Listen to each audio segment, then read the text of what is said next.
welcome. How was your week? To me, we want to thank God for the gift of life, strength, ability, and enablement to go up and down. Some people, particularly those who are a little bit sick, will appreciate the ability to go up and down, moving up and down. About a month ago, I was seriously sick. I like Dodo and Ewa. It has been my pastime since I was a kid. But when I fell sick, Dodo and Ewa was something like an anathema. I can't touch it. Even if I hear the smell, I started vomiting. But we thank God for recovery. And I really want to thank God for everything and your life too, for you that kept watch for us over the time you've been watching, keeping time and space for us. We pray that indeed all this effort will not be in vain. I'm Wale Ogwade, and the program is Voters Forum, and we have a great package for you today. It's something that affects all of us, both government and the governed. I won't let the cat out of the bag until maybe after the mini future. Then of course we'll unveil our guests. Then we'll get cracking. But for now, my co-host is with me. Yes, it's good to be here again. My name is Rose Blossom, and of course, this is Voters Forum. Like Barrister said, you're very welcome. And hope you know that we're streaming live on all our social media platforms at Galaxy TV, Twitter, Facebook, and of course Instagram. And you can actually follow us, and subscribe to our YouTube channels too.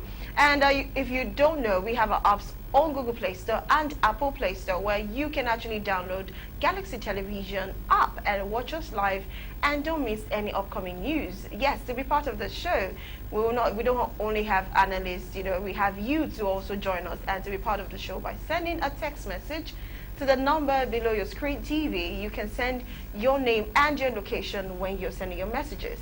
So again, I'll say you're very welcome to the program. Yes, welcome to the program. Today we'll be looking at the implication of loans on the Nigerian economy. Implications of loans. The government has been taking loan. Ever since I've been a kid, I've been hearing them taking loan, one loan or the other, foreign loan, local loan, raising bonds, all sorts of things. And where the money they can't go, that be my problem. Anyway, we have analysts that will help us deal with this situation, break it down for our understanding. And in the studio we have Barrister Evans Sufili, and of course on our Zoom platform we have Barrister Fred Nziako. Both of them will come up very soon, but before then, let us go for the mini feature.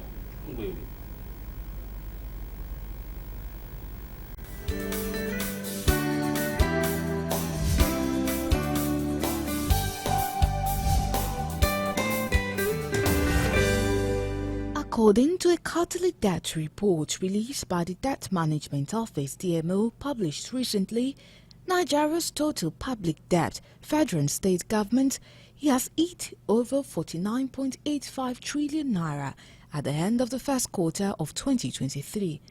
The latest figure increased by 3.60 trillion from the sum of 46.25 trillion recorded at the end of December 2022. According to the report, the 5 countries Nigeria is owing include China, France, Japan, India, and Germany. The agency said Nigeria owes these 5 countries a total of $5.16 billion as at March 2023, marking an increase of 2% compared to the $5.07 billion in December 2022. DMO said Nigeria has borrowed $4.34 billion from China through the Exim Bank of China, making loans from that country eating 84% of the country's total bilateral debt, implying that the Asian country is Nigeria's largest creditor. The issue of loan is more like a burden. Nigeria already had more than enough loans to repay. I think for us in this country, we shouldn't be looking in the direction of loan, to be frank with ourselves. Fundamentally, loans are meant for investments that should ordinarily generate resources that will pay back those loans. And unfortunately, the loans we've been collecting over time is not even loans that are tailored towards investing so that they can pay back itself. You find out that from the revenue that is not even part of what the loans were, we are now making payments. I think that we need a loan. Why? Because the sukuk loan that they collected before, they have not finished payment. And the worst thing is that they keep on collecting loan upon loans, and nothing is happening. The Obasanjo time, they were able to forgive some of our loan for us. But we discovered that in recent time, most especially from 2015 till up till now, there are a lot of accumulated loan and the interest that Nigerian economy have been suffocating and struggling because of all those loans. But if you're collecting loan for consumption, it's a problem. And that was what Buhari was doing. And that was why we were complaining about loan. But if you channel your loan, there's no country that doesn't collect loan. But how do you channel the loan? To productive aspects, to developmental aspects, and the loan that can pay back itself. Wherever there is submission, there has been strong opposition mounted against the federal government stemming from its incessant borrowings from China. With Nigeria's increasing indebtedness to the Asian lender, it is believed that the sovereignty could be seriously impacted, in addition to the potential pressure that huge debt burden often have on economies. According to the African Development Bank, Chinese loans are considered as being less bureaucratic and more welcoming than their Western counterparts. But there are massive gaps in how these loans are structured, hence the concerns about the security of Nigeria's assets. On the question of whether China can take over assets in Nigeria in the event of a default, the DMO said Africa's biggest economy usually plans for its debt servicing every year, with the debt office position that all external loans are reviewed by legal officers from the Federal Ministry of Justice, and the legal option of the Attorney General of the Federation and Minister of Justice is sought and obtained before any external loan agreement is signed. Nigerians are hopeful that the loans will in the long run bring huge positive impact on the needed development of the country. According to a quarterly debt report released by the Debt Management Office (DMO) published recently, Nigeria's total public debt, federal and state government, has hit over 49.85 trillion naira at the end of the first quarter of 2023. The latest figure increased by 3.60 trillion from the sum of 46.25 trillion recorded at the end of December 2022. According to the report, the 5 countries Nigeria is owing include China, France, Japan, India, and Germany. The agency said Nigeria owes these 5 countries a total of $5.16 billion as at March 2023, marking an increase of 2% compared to the $5.07 billion in December 2022. DMO said Nigeria has borrowed $4.34 billion from China through the Exim Bank of China, making loans from that country eating 84% of the country's total bilateral debt, implying that the Asian country is Nigeria's largest creditor. The issue of loan is more like a burden. Nigeria already had more than enough loans to repay. I think for us in this country, we shouldn't be looking in the direction of loan, to be frank with ourselves. Fundamentally, loans are meant for investments that should ordinarily generate resources that will pay back those loans. And unfortunately, the loans we've been collecting over time is not even loans that are tailored towards investing so that they can pay back itself. You find out that from the revenue that is not even part of what the loans were, we are now making payments. I think that we need a loan. Why? Because the sukuk loan that they collected before, they have not finished payment. And the worst thing is that they keep on collecting loan upon loans, and nothing is happening. The Obasanjo time, they were able to forgive some of our loan for us. But we discovered that in recent time, most especially from 2015 till up till now, there are a lot of accumulated loan and the interest that Nigerian economy have been suffocating and struggling because of all those loans. But if you're collecting loan for consumption, it's a problem. And that was what Buhari was doing. And that was why we were complaining about loan. But if you channel your loan, there's no country that doesn't collect loan. But how do you channel the loan? To productive aspects, to developmental aspects, and the loan that can pay back itself. Wherever there is submission, there has been strong opposition mounted against the federal government stemming from its incessant borrowings from China. With Nigeria's increasing indebtedness to the Asian lender, it is believed that the sovereignty could be seriously impacted, in addition to the potential pressure that huge debt burden often have on economies. According to the African Development Bank, Chinese loans are considered as being less bureaucratic and more welcoming than their Western counterparts.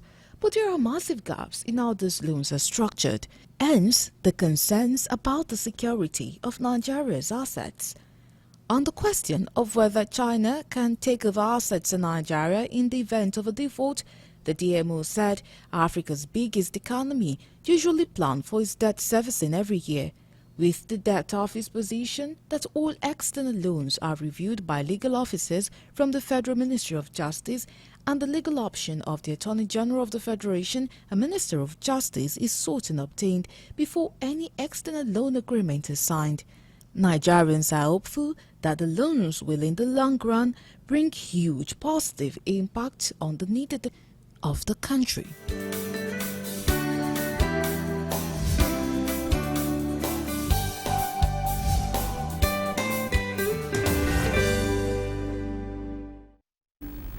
Yes, loans, loans. Well, as a layman, I'm an economist equally, but I'll talk as a layman now. I know that any man or woman who keeps on borrowing and borrowing and borrowing will go bankrupt. If particularly the borrowing is not put to productive use, you keep on borrowing. In local parlance, we say one is living above his means. I'll just leave that one for you to be chewing or thinking or analyzing in your brain, while our guest in the studio, Barrister Evans Ofili, weighs in on this loan. How do you see, particularly from what we heard in the story of the Mini Future, and of course your own perspective? Yeah, let's situate it proper. What we're talking about here is sovereign loan. Sovereign loan, that is the one the country takes from another country. Yes. Because loan have different compartments. Okay. Sovereign loan. And then sovereign loan is paid from the commonwealth of the country. Yes. When it is desired, economically speaking, loans are obtained to invest into productive activity in the country that will generate funds to pay back the interest and the principal sum. Now, our case in Nigeria has been a little bit different because even when the agenda is targeted at funding productive activity, we have seen that these productive activities are shut down by virtue of insecurity. One of which, our biggest take on loan was the Chinese loan to fund the railway in Nigeria across the Abuja, Kano, Kaduna rail and all that. And then when they finished the railway and the operation started, we saw how the insurgents came in. The intention and objective is proper, is for productive use, but because you also don't have security, that has been truncated. The activity there today is not going to write more about. Now you ask yourself, how is the government planning to, what is the plan B on the interest rate and the principal sum? Also bearing in mind that we had a past administration that had a very bad economic plan. Part of the loan that they took from China was what they used to do the road from Katsina to Niger Republic. 30 kilometers only is into Nigeria.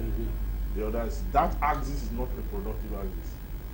There is no, we are not lifting any, there's no proper international trade between Nigeria and Niger. It's just for the benefit of, it's not a route that is right.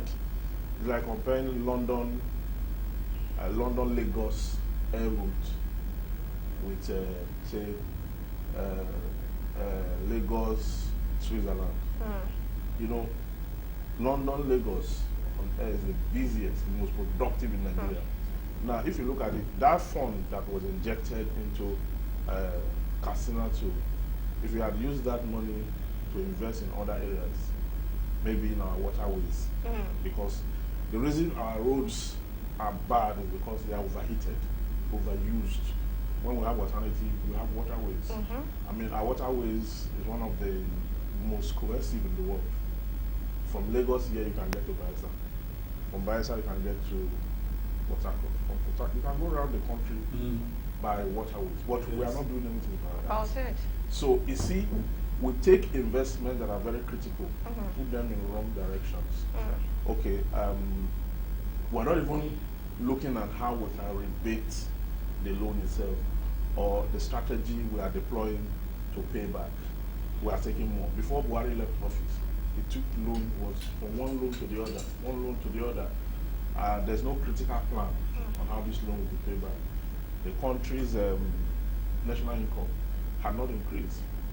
It's still the same way. Your credit expenditure is rather widened now.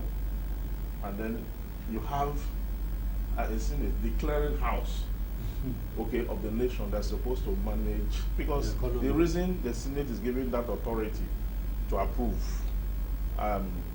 even if budgetary allocation, funding of projects and all that, is because at that level, the entire country has congregated, but the entire country gave the mandate of the people they represented. So they have that capacity now too. Here you find them buying cars for themselves in this economy. You understand? So our priorities are not right. For me, I think the loan we are taking currently are in bad faith, because why can't we take loan to address unemployment, for example? Right. Take loan to address unemployment. Take a loan to address specific infrastructure, because we have lapses here and there. Like I said, the one of the railway have been completed already. Yes. It's not generating what you even pay the interest. Let alone the principal sum. Yes. Okay. Unemployment has hit a reach where you need good funding to address it. To address it from the point of creating jobs, of giving a loan, industrialize. You understand? So people and all that. Then you find another NLC that cannot negotiate properly to have the economy running. The economy is completely moribund. And each time they threaten, they'll go on strike. The federal government calls them and tell them, see, you don't have to. We're going to give you, each and every one of you, 35,000 naira for the next 6 months. That's the latest promise, under which they call them strike. And for those who are not in government, there's a 25,000 naira cash transfer for the poorest of the poor, whom we don't know. Okay, so when at the end of the day you find out that not only did we not have data, we are not also able to manage ourselves, our numbers. How many are we exactly? You get different goals. You say 200 million or 180 million, depending on who you ask. So what I think is that the government should find a way of they should stop the loans for now. My question is, I wanted to ask, like, should they still continue getting these loans? No. They should stop the loans for now, because it will get to a point, it will become a watershed. It will now mean in future that once a child is given birth to, there's an amount of money is owing from Yeah, exactly. It's like saying all have sinned and come short of the glory of God. Then once you are born into sin. You're born into sin, you're born into debt. You give your life back before you know, at a point, redemption. at a point, a lot of Nigerians believe that my unborn kids, like the future kids, have a debt to pay because of the loan. That's what it means. And some people even go as far as saying that it could even lead to slavery, because from the countries they are getting this money, they could at the end of the day come and pack some certain persons, they are just saying, pack some certain persons and say, okay, these people are owing money, so let's just use them for a certain amount of year just for them to pay their loan. That is just the extreme. Now, in the loan arrangement, there's a sovereignty clause there. Exactly. There's a sovereignty clause. When it was raised, the minister there, Rotimi Amechi, said, no, that Nigeria is too big for that. So, but look at us. Nobody else is saying that. Yes, I want to look at this issue. China and India are countries that Nigeria runs to borrow money. These are countries that had weak economies before, and now they are so strong that they now borrow countries with money. Is it not possible, or what is the magic? What turned their system around that they removed themselves from a weak economy to a strong economy? What turned their system around is they're online. Yes. The Chinese and the Indians. Okay. they came up with a plan where, just like we have the Japan now, our own Japan here is not government driven. Rather, government want to stay back. They had the Japan plan where they took their youths out for training. Yeah. People who are in their 20s, they took them out for training en masse. Okay, now when they finish training in different sectors, the government brought them back, empowered and then invest in them. That is one of the most viable ways, because in so doing, you will see this young guy. In China, the biggest investors in China are small-scale businesses. These people that into technology, they build all kinds of appliances that has passed the universality test that everyone, everywhere in the world can use. So, I mean, when you get outside the country, you ask yourself, mention one product apart from crude or maybe farm produce. Mention one invention that Nigeria that is prepared here, that is in the West, selling in massive scale, or one company that's indigenous to Nigeria, that is in America, that is producing that. But we have other countries. We have the human resources. Yes. There pioneering those affairs, making massive investment. In fact, let me tell you, if you want to destroy an economy, okay, let talents leave. Because talent will always go to where it is awarded. Of course. Okay, so because talent must find expression, no matter what it is. Even if you are born inside Makoko, anywhere, the talent that God given you, your abilities, must find expression. Yeah. Now, if it's finding expression in an environment that is truncating its expression, talent will move to where it will be rewarded. Okay, and that is what is happening currently. Let me just briefly come in here. Why is it difficult for the system in Nigeria to reward talent? The only talent they reward that I know of is when people are dancing and all these other mundane things. But talents that are real, that will bring about productivity and of course give glory to the country. Like we just give example of these other countries. The Japa thing is that people go there of their own stress to just ensure that they survive at all costs. Whereas there, in these other countries, the government promotes. This question now is, why is it that talent is not rewarded in Nigeria? Talent is not rewarded in Nigeria because of corruption. It's not rewarded because of greed, covetousness, bad leadership, principally. Bad leadership. See, I saw a video online over the weekend where a computer class, you have a teacher very passionate about computer, teaching these children in a public school in a rural area. And you know what he did? He brought stones. They kept stones on the various tables. Those stones represent mouse. And then he told them how to draw the stones if you want to move the cursor. Okay, so the students were learning computer without from their imagination. No, they just have it in their imagination. Mind. They built that computer in their imagination. Okay. They are in a run-down classroom. Okay, the chairs are broken, tables are scattered. No electricity. Yeah, if you look at the children, they are stressed. Now they are using that stone, telling them if you draw it this way, the cursor will go this way. There's no monitor, nothing. Just imagination. How much does it cost? To get a system. A local government chairman oversees that place. A governor oversees that place. A House of Rep member oversees that place. A senator. And they want to buy cars. You understand? And they are buying cars. So you see that we are not ready for any development. The amount of the money to be spent on one car. Is enough. It's enough. To buy, even if you are buying fairly used ones. Because these children you see, I'll give you an example. There's a child in a place I visited. Now this child, people have always complained that this child is too slow. He cannot catch up with his mate to copy notes, to write this, to do that, to do that. Okay, I said no, don't say it's too slow. This child likes to use appliances. Get him a computer. I got him a computer. Okay, I gave him a laptop, and this child started using this laptop. That device went into him and unlocked everything about him. Can you imagine? Just that access to that device. Okay, because he's already talented internally. Yeah. But he needs something a material object. We call it matter in science. He needs an aid you understand, that will pull up what is already in there. And immediately that it got to him, he picked up. His mates could not, they couldn't. They couldn't understand what he was doing. Some children, you just give them chairs. Some just give them one, they don't have access to it. But their mind, their setting is programmed for greatness. But their chances are truncated by their environment. If we have leaders that know the importance of investing in the generation, because our generation, this current generation of it's like a wasted generation. So why do you want to replicate? Why do you want to replicate? Yeah, the same. Generation. So we need to invest in the coming generation. That is the way out. Let me just butt in here. I was at an event last Wednesday or Tuesday. Foundation, IA Foundation. They want to take youth or children off the streets, putting them back to school.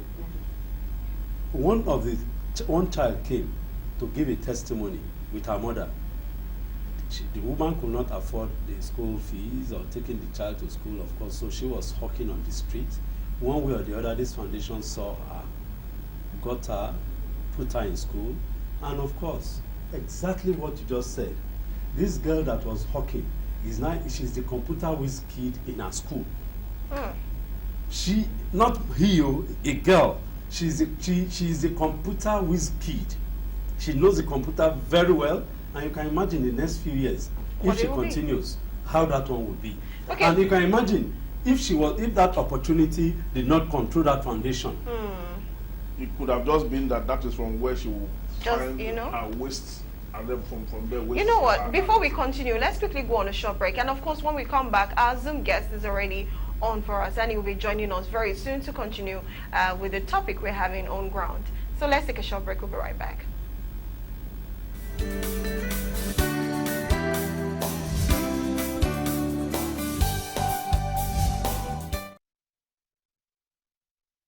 According to a quarterly debt report released by the Debt Management Office (DMO) published recently, Nigeria's total public debt, federal and state government, has hit over 49.85 trillion naira at the end of the first quarter of 2023. The latest figure increased by 3.60 trillion from the sum of 46.25 trillion recorded at the end of December 2022. According to the report, the 5 countries Nigeria is owing include China, France, Japan, India, and Germany. The agency said Nigeria owes these 5 countries a total of $5.16 billion as at March 2023, marking an increase of 2% compared to the $5.07 billion in December 2022. DMO said Nigeria has borrowed $4.34 billion from China through the Exim Bank of China, making loans from that country eating 84% of the country's total bilateral debt, implying that the Asian country is Nigeria's largest creditor. The issue of loan is more like a burden. Nigeria already had more than enough loans to repay. I think for us in this country, we shouldn't be looking in the direction of loan, to be frank with ourselves. Fundamentally, loans are meant for investments that should ordinarily generate resources that will pay back those loans. And unfortunately, the loans we've been collecting over time is not even loans that are tailored towards investing so that they can pay back itself. You find out that from the revenue that is not even part of what the loans were, we are now making payments. I think that we need a loan. Why? Because the sukuk loan that they collected before, they have not finished payment. And the worst thing is that they keep on collecting loan upon loan upon loans, and nothing is happening. The Obasanjo time, they were able to forgive some of our loan for us. But we discovered that in recent time, most especially from 2015 till up till now.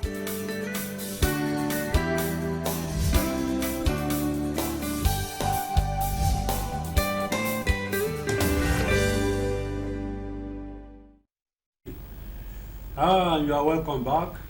It has been an interesting thing here in the studio. We'll try and see maybe we can link up with our Zoom guest. The technology is not too interesting today. Can we get him? Fred, can you hear us? Fred. Can you hear me, Fred? Yes, here is it. Fred, can you hear me? Good afternoon. Yes, it's almost there. Good afternoon, Fred.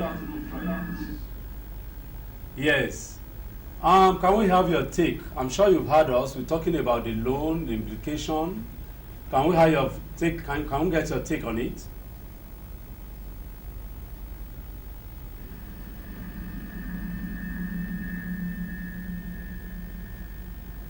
Speak on, Fred. Speak on.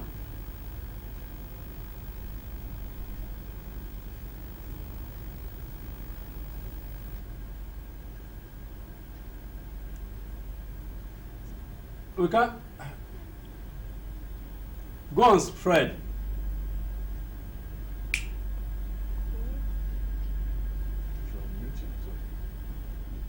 Unmute yourself. Unmute yourself.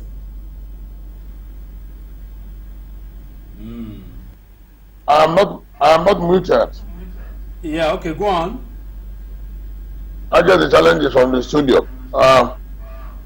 As I was saying, the challenge of the debt is very worrisome in the sense that the statistics are not looking good at all.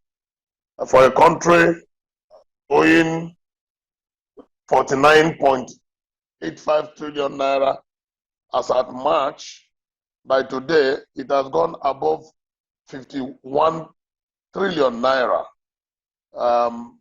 debts. And for analysts to begin to tell us, our government officials, that every country owes debts. After all, the statistics of debt per GDP ratio is still within tolerable margin. Those are voodoo statistics because as at 2006, 2006, under Obasanjo's government, Nigeria got debt forgiveness.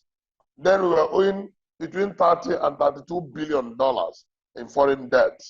And then we had a debt arrangement, debt payment arrangement, payments of forgiveness arrangement, whereby we paid about $12 billion and the rest of 18 to 20 billion dollars was forgiven. And Nigeria came clean at zero foreign debt. The expectation then was that we will build on that and fortify our economy such that we will not have need to go cap in hand taking loans from all corners.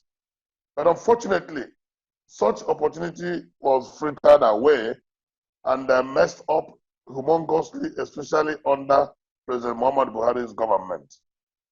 The worrisome aspect of this is when you ask the question, what are we doing with the loans we collect? That is the most essential worrisome aspect of the kind of debts that we have found ourselves. Because most of these loans are not geared towards effective production, but rather consumption. How on earth are you going to explain to the younger generation that you're taking foreign loan to service and whet the appetite of officials of government? How can you take foreign loans to pay, to service the bureaucracy of government, pay salaries, wages, allowances, travels, and even cutlery allowances of government officials? How can you take loan, humongous amount of loan, and use it to import very costly and expensive cars into your country when that amount that you have of loan would have rejuvenated the productive sector of the economy? It is extremely a very worrisome development, which goes to mean that the leaders in Nigeria do not understand what development is all about. Nigerians generally don't know that they are the ones undermining themselves. When we are always thinking about foreign goods, foreign consumption, foreign enjoyment, foreign vacation, foreign both medical and educational vacation, and everything foreign. Meanwhile, we have palm wine income and we have developed champagne taste, and that is obviously hurting our economy. Take, for example, the hue and cry about the Prado Jeep, the Land Cruiser Jeep, to be bought by the members of the National Assembly. And they begin to justify it by saying that it is for operations. My question is, if it is for operations and you must buy it, what is wrong with buying it from Innocent? Innocent has all manner of jeeps, all manner of operational vehicles. So why don't you buy it from Innocent, so that we know that under the backward integration process, that the benefit of such expenditure is still within Nigeria, because it will not only increase the quantum of employment for the country, but it will minimize shipment of hard-earned resources outside Nigeria. Innocent will be, vehicles will be bought using Naira, but you are going to import product jeeps from far away Asia or America or Europe using the dollar. So by the time the government officials begin to say they are making effort to show off the value of the Naira with one hand, and with the other hand, they are decimating the Naira with external appetite, how then can the Naira survive? So I think that we really need to come home as a country, talk to ourselves very seriously, and rejuvenate and rejig our national consciousness. Nigerians don't understand what it takes to be patriotic. They don't understand that external Fred, let me just button, appetite Fred, for foreign goods. Yes. How can we now strengthen our economy so as not to be taking loans again? What are the steps to take by government or all of us? I didn't hear you. What steps should we take, either as individuals or government particularly, to stop all this loan and use the little resources we have, if that's how they will put it, to develop our country, like China and India did? To a very terrible state of quagmire now, because they said there's no money in the system, and therefore we need to take loan to revive the economy and make it better. The steps we should take is, one, cut off ostentatious consumption. There's no reason why both government and Nigerian citizens will prefer goods made from abroad to goods made in Nigeria. That is number one. Number two is every loan stock must go to production. If we must take any further loan to revive the economy and jumpstart the productive sector, it must go to production.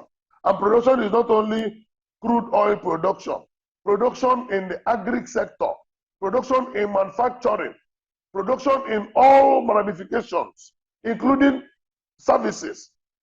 Do you believe that some people, as of today, send their clothes to UK for dry cleaning?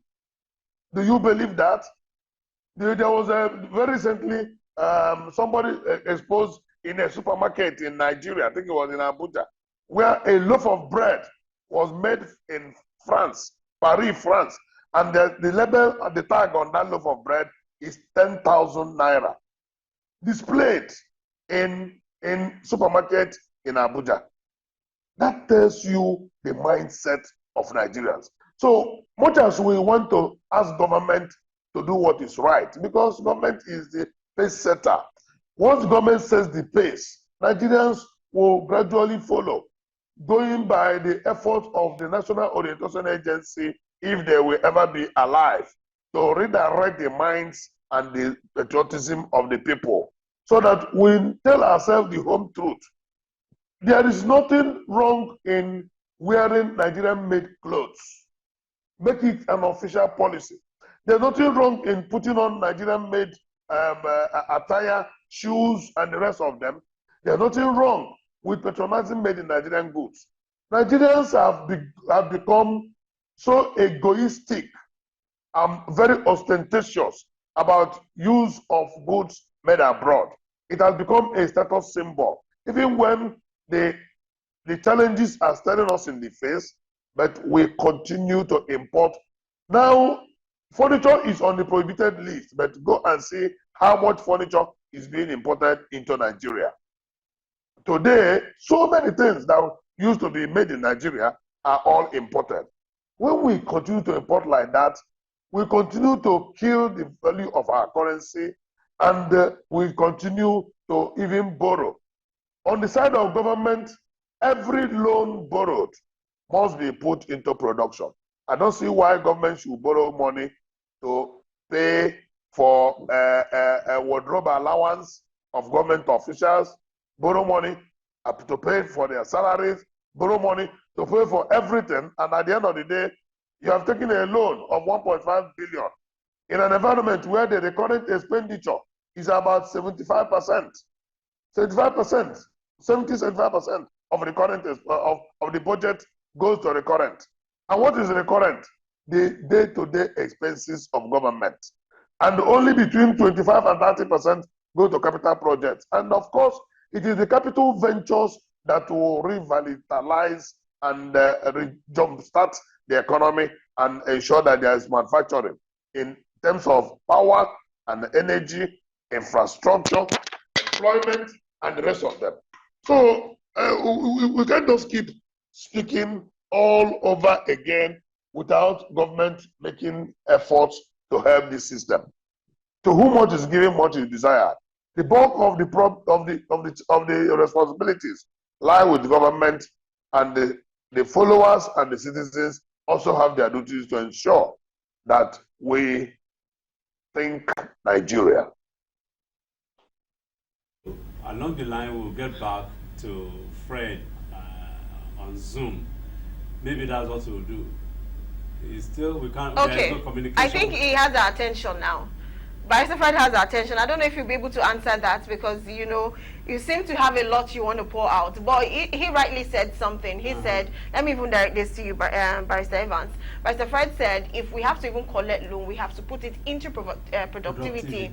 And if I remember, you said they should stop loan. And I actually agree with what you said, that the loan collection should actually be stopped. We have a lot of resources. We have the money. Those ones they've taken that they are supposed to return, they should look for a way to get back that money and put into the productivity we are talking about. Because now this is about implications, which I want to ask you. If we keep getting this loan, fine, we want to take the loan and put into productivity. Are we looking at the implications? What are the implications of these things? Because when you put them into productivity, are we sure that even corruption will not go into the productivity and all of that, and we still probably go back to square one? What's your take? Yeah, that's what I'm saying. See, when you talk about productivity, it has to be a secured productivity you are looking at.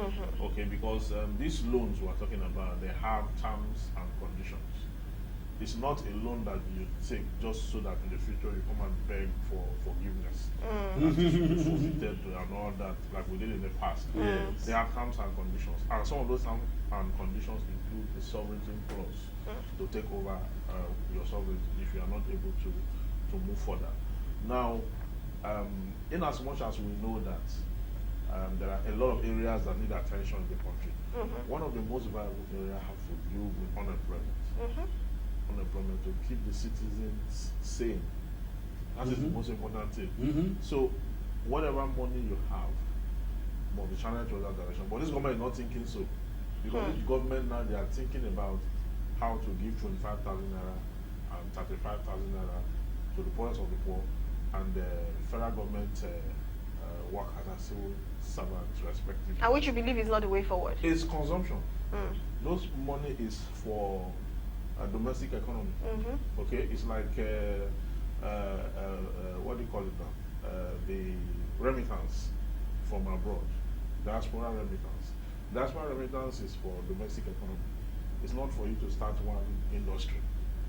People send money to their parents to feed, medication, drugs, maybe build a house for them and all that. All domestic economy. We're talking about funds. Even if you are not to take it on and then invest it in the citizen in specific areas that in 5 years from now, 3 years from now, it will have a ripple effect. Yes. Okay, those people who are trained, they're able to get soft loan, they start a business, they have dependents, and it rolls over. That is one way to address the issue.